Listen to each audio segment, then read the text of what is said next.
Seja muito bem-vindo ao Conversa Diária. Aqui no meu, no seu, no nosso bate-papo leve, descontraído e cheio de histórias boas para contar. Hoje o nosso convidado é Olício Pelosi. Ele tem muita coisa boa para falar sobre fotografia. O seu olhar do cotidiano transforma por meio das fotos em arte. Vamos falar com ele então. Seja muito bem-vindo ao Conversa Diária. Muito obrigada por aceitar o nosso convite. Aqui eu costumo dizer que é um bate-papo entre amigos. É um prazer estar aqui com vocês.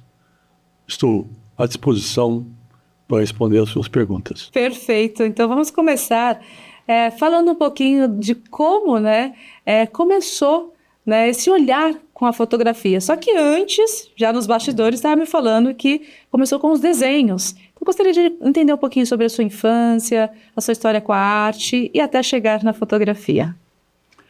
Bom, acho que uma coisa que é importante dizer é que eu fui uma criança que nasceu e foi criada no campo, né? Meu pai era um agricultor, a minha mãe dona de casa, e nós vivíamos nos fundos de um bar dentro de uma vila muito pequena, um lugarejo muito pequeno. Quem tomava conta desse bar era meu avô. Ele tinha um pacote de papel de embrulho preso por uma pedra, com os lápis do lado, e eu fazia de tudo para poder usar o papel de embrulho para fazer os meus desenhos. Eu comecei a desenhar, na verdade, antes de saber escrever. Quando eu fui para a escola, no primeiro ano no primário, que naquela época era o primeiro ano do primário, e a professora teimava em me fazer a escrever palavras, eu preferia desenhar. Né? Foi assim, uma luta interna admitir a palavra no lugar do desenho. Anos depois eu fui entender que tanto o desenho como a palavra são linguagens, né? E a linguagem, cada uma tem a sua gramática, a sua didática e assim por diante.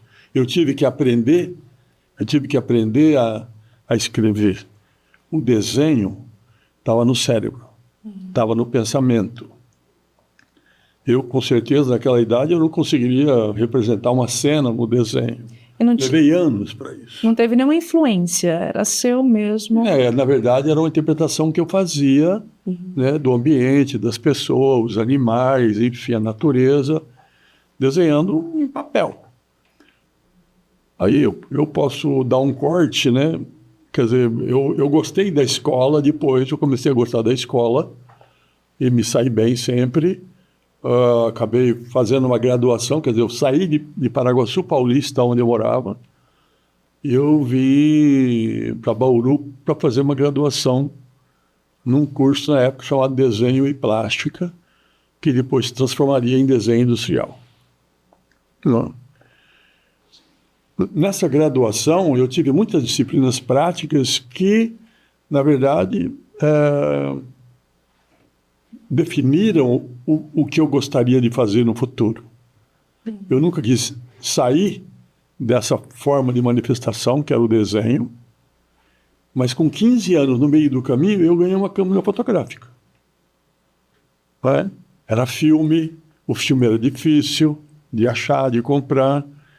Você tinha que aprender a conhecer o laboratório, além de conhecer o equipamento, e ter domínio sobre o equipamento, tinha que ter o domínio sobre o laboratório, fazer a revelação do filme, depois processar as ampliações, tal, até que você tivesse uma foto. Na minha chegada em Bauru, eu vim com essa câmera para cá. E aqui houve um concurso, no primeiro mês que eu estava aqui, um concurso do Rotary, eu escrevi uma foto branco e preto. Eu fui premiado, né, com outra câmera, mais moderna e tal. Que a foto branco e preto também não é tão simples assim de fazer. Não é. Realmente não é.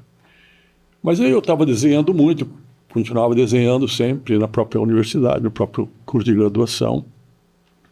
Já tinha disciplina de fotografia, né, também. E no final do curso, né, com certeza, por causa do meu esforço, eu fui durante o curso, eu fui monitor de alguma disciplina. De desenho, de observação, eu fui monitor, quer dizer, eu fui assistente, e quando eu terminei o curso, eu fui convidado pela diretoria a virar professor no curso que me formou, né? Para ensinar exatamente desenho de observação, mas eu nunca abandonei a fotografia a partir daí, né? E assim foi. No ano seguinte, dando aula ainda na faculdade, eu comecei a dar aula no colégio, fiquei um ano dando aula em colégio e na faculdade. Eu terminei, quer dizer, quando eu terminei a faculdade, ainda jovem, né? As disciplinas que eu pegava para dar aula no Estado eram disciplinas ligadas à arte. E durante a graduação eu me preocupei em, além de aprender a prática, aprender a estética, né? Que vinha lá dos gregos, dos romanos, enfim, por todos os movimentos artísticos que chegaram até o nosso momento, né, a nossa arte contemporânea. E sempre desenhando, pintando e fotografando. E eu precisava sobreviver. Dar aula era uma das formas de não sair dessas áreas e ganhar algum dinheiro para poder sobreviver. Muito bem, e eles se complementaram. Pode-se dizer que, por meio dos seus traços, dos desenhos, a fotografia, isso trouxe alguma personalidade para suas fotos? E qual é o estilo de fotografia que gosta de fazer? Sim, uma coisa assim que eu levei um tempo para aprender, mas e quando eu descobri isso, né, eu descobri alguns anos mais tarde, eu estava na pós-graduação nos Estados Unidos, que o olhar precisava ser educado, né? E o que eu tinha feito até aquele momento era, eu eduquei o meu olhar para duas formas de representações diferentes, o desenho de observação e a fotografia, né?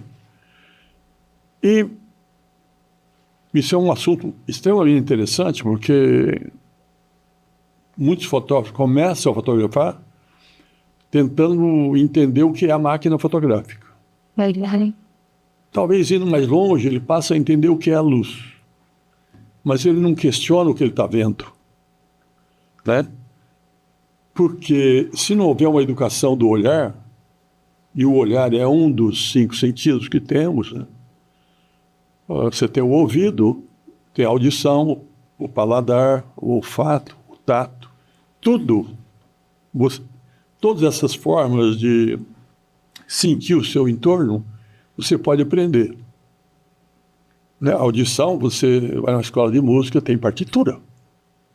Né? Você pode ler as partituras, você pode educar o ouvido praticando o instrumento, enfim, ou cantando. Para fotografia, qual que é o olhar ideal? Então, para fotografia, como é que você educa o olhar? Né? E, na verdade, só tem 2 maneiras de educar o olhar para a fotografia. A própria fotografia é uma. Você tem que praticar muito e exercitar o seu lado crítico sobre o trabalho que você faz. E outra forma de educar o olhar é fazendo desenho de observação, que era algo que eu já vinha fazendo desde criança. Bem... Então, quando eu comecei a fotografar, para mim foi fácil compor um retângulo com imagem, não é? Obedecendo certos princípios de leis de uma estética que vem da Grécia, passa pelos romanos, enfim, é desenvolvida por matemáticos, por arquitetos e por outros pensadores. E isso foi uma questão que veio junto comigo, né? Veio junto com a minha prática. Quando você menciona sobre essa questão do olhar, que é muito importante, né? Como já menciona aqui, é muito comum, às vezes, a pessoa idealizar ou imaginar uma foto, para quem está começando principalmente, e quando é feita a fotografia, é totalmente diferente. Isso é comum. Isso seria o educar o olhar? Seria Sim. Isso? Também posso considerar isso? Exatamente. Quando você tem o o olhar educado, aqueles segundos que antecedem o disparo da câmera, você já elaborou a foto mentalmente. Você sabe aonde tem que ter luz, aonde não tem, o que é preciso ser feito, o que você muda, o que você não muda. Porque quando você dispara, você já tem certeza do resultado. Isso é ter um olhar educado. E quais são os erros mais comuns que os iniciantes e até mesmo aqueles que já estão um pouco aí na trajetória acabam cometendo? Vamos deixar dicas para quem está nos acompanhando, os apaixonados aí. É preciso pensar que toda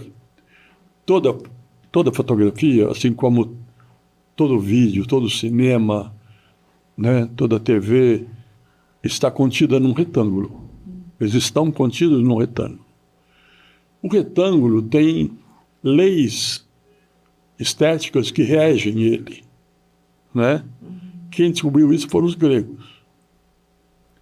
Os gregos descobriram quais são os pontos principais em que o olho humano para observar o que está dentro do retângulo, né? Que são os pontos áureos. Um dos erros mais comuns é você dar a câmera para uma pessoa, uma bela de uma câmera, ele gastou muito dinheiro, vai fazer a foto, né? Põe o objeto bem no centro do quadro, do retângulo, né? O olho fica olhando em volta, fica girando em torno, não presta atenção no que está no meio, tá?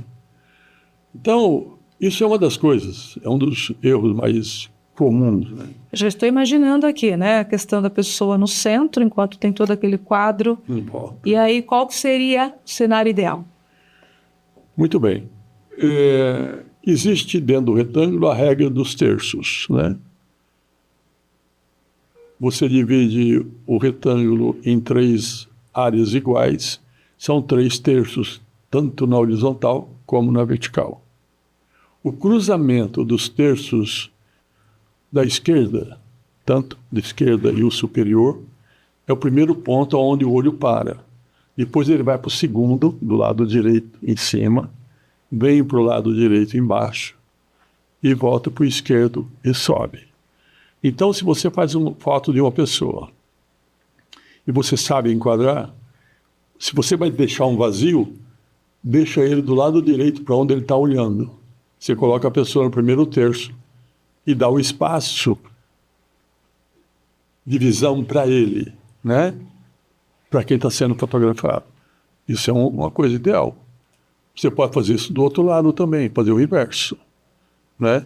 Então você faz a foto de uma pessoa. O ideal é você colocar o olho no terço superior, na linha do terço superior, porque aonde o olho do observador vem, vai parar no olho do retratado. Então, quer dizer, existe uma série de regrinhas que ajudam muito na fotografia. Não precisa ser não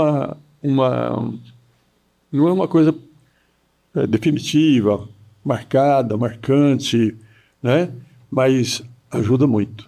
Hoje tem os aparelhos celulares que tiram fotos aí com uma qualidade impressionante, mas é importante ter quais cuidados também, porque assim, não é, o senhor menciona aqui a questão da câmera, que não adianta ser aquela mais cara se não tem um olhar treinado. Sim. Pensando nos celulares. O celular também, você pode acionar o grid, que é a grade no monitor do celular. Com o grid, a grade acionada, se você respeitar a lei dos terços, as suas fotos melhoram muito. Você mencionou também sobre, né, a questão da definição da sua fotografia. Gostaria que mencionasse, aliás, referente como que define a sua fotografia, porque é reconhecido, né, pelas suas fotos como profissional, enfim, por toda a sua trajetória como fotógrafo. Sim. E como que define hoje a sua fotografia e qual o estilo que mais gosta de registrar? Eu não tenho, quer dizer, talvez o estilo que eu mais goste é quando eu tenho um motivo para fotografar. Eu faço desse motivo aquilo que eu gosto, não é? Porque nem tudo que você vai fotografar está dentro daquilo que você gosta de fotografar. Eu gosto de natureza, gosto gosto de sair e ver o pôr do sol, gosto de ver o sol, gosto de ver as árvores, gosto de ver... Mas se tudo isso eu não conseguir compor da maneira que eu acho que deve ser, eu deixo passar. Então, fica fora da minha decisão. Tá? E outra coisa que é bom lembrar é que o ser humano ele vai padronizando a sua própria representação. Tá? Você só compra um hambúrguer, um cheeseburger, se você, na foto, conseguir ver tudo o que tem dentro, né? Do alface, o tomate, a própria carne, o queijo, o molho, o pão, bonitinho, tanto em cima como embaixo, e assim por diante. Quanto mais arrumado isso for, mais aumenta a sua vontade de comer, de consumir o sanduíche. Isso é um padrão humano. Se eu vou tomar por exemplo, pegar uma bebida, uma cerveja, para ver a foto, para consumir, eu preciso que a cerveja esteja suada do lado de fora. Isso é padrão, né? Então, o bom fotógrafo é aquele que conhece os padrões de representação que está dentro do ser humano. Assim eu posso atendê-lo. Eu posso entender também que a sensibilidade de cada um também faz a diferença? Se for a sensibilidade do fotógrafo, faz toda a diferença. Toda a diferença. Toda a diferença. Gostaria que detalhasse um pouco mais, só que nós vamos para um rápido intervalo e a gente volta já. Pois é. Tá bom? Sim. Estamos falando com Olício Pelósio. Voltamos já já, você não saia daí. Até mais.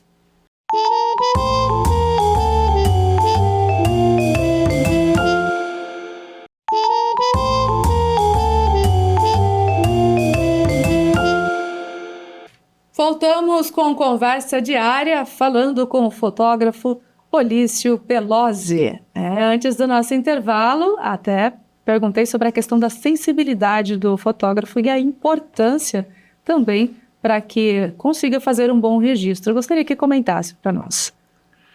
Bem, como a fotografia é uma forma de representação, quanto mais sensível o fotógrafo for àquilo que ele está fotografando, melhor serão os resultados, né?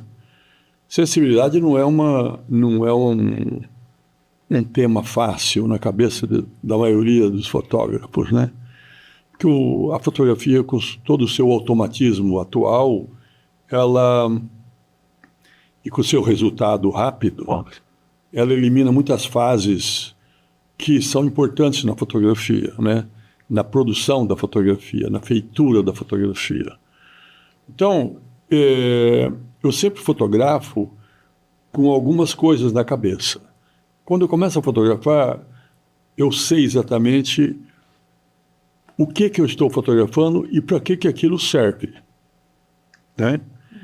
Então, quando eu me pergunto isso, eu estou em casa fotografando meus filhos, eu sei que eu estou fazendo um relato afetivo. Se eu saio a convite de um arquiteto, como eu vou fazer agora na próxima semana, fotografar uma residência, eu sei que eu vou estar fazendo um relato técnico, não é? Se por acaso uma agência de notícias me liga e fala, Ulisses, tem que fazer uma cobertura, né, no centro da cidade, porque está tendo um conflito, eu vou lá, eu vou fazer um relato social. Daí. Se por acaso uma agência de publicidade me chama e fala, eu tenho frascos, produtos de beleza para fotografar, como está agora lá no meu estúdio, eu vou estar fazendo um relato da beleza, eu preciso deixar aquilo bonito, né? Tem uma história por trás. Exatamente, então, desse registro. tem uma história e tem uma função aquilo, né? E por último, é assim, e agora eu respondo para você o que é que eu gosto de fotografar. Eu gosto de fazer relato estético. Não importa o que eu esteja fotografando, eu quero aplicar nessas fotografias tudo que eu sei da estética, de toda a sua prática, eu aplico nas minhas fotos. Eu tento aplicar nas minhas fotos. Seja uma simples flor, uma borboleta no chão, um pássaro voando, um pôr do sol, qualquer coisa. Então, quando eu vou fotografar, eu sei para que serve a minha foto e o que é que eu estou atendendo com aquela foto. O fotógrafo teria que fazer isso constantemente. Quando ele está fotografando um casamento, ele está fazendo um relato afetivo, né? Quem que ele vai atender? Quem que ele tem que agradar? Quem que ele tem que deixar bonito ou não? Tem que fotografar sorrindo ou não? Nem sempre, no caso, por exemplo, do casamento, é aquilo que ele gostaria, mas sim também atendendo o seu público. Tem os dois olhares. Tem exatamente isso também, né? Assim, o cliente sempre tenta prender o fotógrafo. Eu sempre digo o seguinte: carregue uma chave extra da algema e se livre disso e faça a sua foto, né? O resultado vai ser bem melhor. E qual que é o papel da fotografia na preservação das memórias, né, dos registros, de toda a história, inclusive? Tem uma frase que é muito interessante, eu não sei quem é o autor, mas eu admiro muito, que é assim: a fotografia não é importante até o dia que a única coisa que você tem são elas. É? Então, é assim, na vida você nem dura para sempre e nem os que estão ao seu entorno duram para sempre. Vai chegar um dia que vai ter você e as fotos. Aí você vai dar importância para a fotografia. A fotografia é importante desde quando ela foi criada, foi descoberta, né? Desde as primeiras guerras que ela documentou, aos grandes conflitos, às grandes descobertas, né? Enfim, eu digo a fotografia, mas na verdade a produção de imagem a partir da fotografia, né? O cinema surgiu da fotografia, o vídeo surgiu do cinema, enfim, há uma cadeia de produtos que vêm após a fotografia, que surgem a partir da fotografia, né? E trazem uma estética da fotografia. Tanto é que o cinema e o vídeo têm diretor de fotografia, né? Esse diretor é que vai cuidar da luz, do enquadramento, do movimento de cena e assim por diante. Então, isso é muito importante. E foto é luz também. É preciso, voltando lá no começo da nossa conversa, entender também o aparelho. Na verdade... Quando pensa-se não no celular, né? Na câmera. Você tem a câmera fotográfica, ela é capaz, ela está preparada para captar feixes luminosos que vão se transformar em imagem. Esses feixes luminosos é a luz. Então a luz é a matéria-prima da fotografia. Não tem como você fugir disso. Isso aí é algo que ninguém vai conseguir mudar, né? Imagino. Gostaria que comentasse também referente à questão do trem, do seu olhar com a fotografia. Na verdade é o seguinte, né? Eu viajava de Paraguaçu Paulista até Presidente Prudente de trem 3 vezes por semana para fazer um curso que era um curso da ferrovia, né? Era um colegial oferecido pela ferrovia antiga Estrada de Ferro Sorocabana, que está fazendo 170 anos, acho que ontem, algo assim. Eu viajava de trem e eu tinha a liberdade de andar dentro do trem, porque eu não tinha uma cadeira numerada e tal. Eu escolhia sempre um lugar que eu ficasse sozinho, eu ficava olhando para a janela, eu usava a janela como se fosse um frame, o quadro da câmera fotográfica, né? Então, um desafio, em movimento. Em movimento. Era muito mais um treino para cinema e para vídeo do que para fotografia. Era para fotografia quando parava nas estações entre Paraguaçu e Presidente Prudente, que eram 12 estações diferentes. Nesse momento eu praticava meu olhar de fotógrafo, não é? As pessoas na despedida ou se abraçando e beijando quando alguém chegava, a mala no chão, a paisagem do fundo, a própria cidade ao fundo. Isso tudo para mim era um estudo de enquadramento. Não é? Quando o trem se movimentava, eu me preocupava com a paisagem, né? O horizonte subia, descia, o sol surgia de manhã, o sol se punha no final do dia, e eu ia praticando o meu olhar, ia preparando o meu olhar para o futuro. Senhor de um exercício, né? Vamos dizer assim. Sim. Começou desde a infância já com os desenhos. Sim. E tantas outras aqui, como trouxe agora, dessa questão do trem. Exatamente. Nós estamos caminhando para o final do nosso bate-papo. Gostaria que ficasse muito à vontade para compartilhar algo que não foi perguntado e gostaria, né, de mencionar e também deixar um recado para quem está nos acompanhando. Eu poderia dizer que a fotografia é uma área de conhecimento que exige conhecimento. Sim. Não é? Não é a partir da câmera que você aprende fotografia. É a partir da câmera, com o estudo da luz, o estudo da estética e o estudo do momento em que você está vivendo. Como é que as pessoas se relacionam?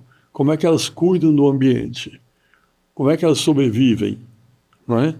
Essas coisas todas você tem que ter domínio para você fazer fotos, boas fotos. Então, estudar é algo que eu recomendo muito. Continuar estudando sempre. Veja os grandes mestres do passado, né? Como eles faziam e por que eles faziam o que fizeram. Essa é uma dica que eu posso dar para qualquer um. Muito bem. E para fechar, hoje, as contratações para os fotógrafos diminuíram, continuam igual? Porque hoje tem os aparelhos celulares aí que acabam muitas pessoas sentindo-se fotógrafos, vamos dizer assim, né? Sim. Como que está essa relação?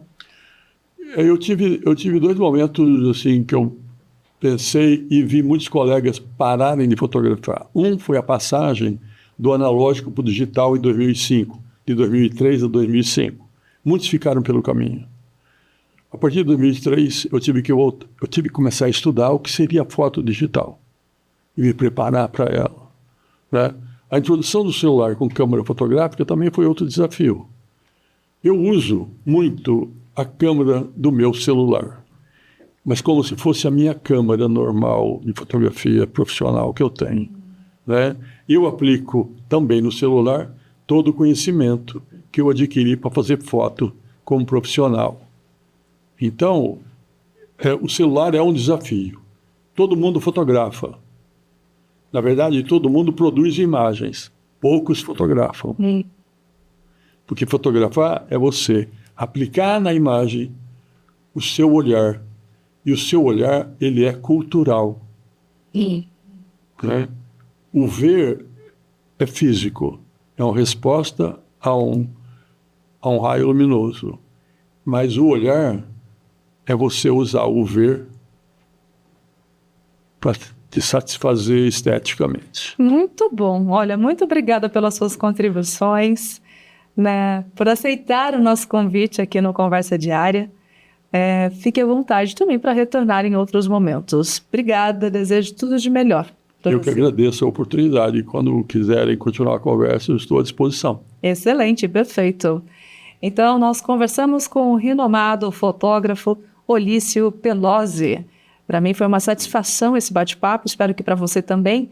E, claro, quero deixar aqui para você o meu muito obrigado por nos acompanhar até aqui e até o nosso próximo encontro. Um forte abraço. Tchau, tchau.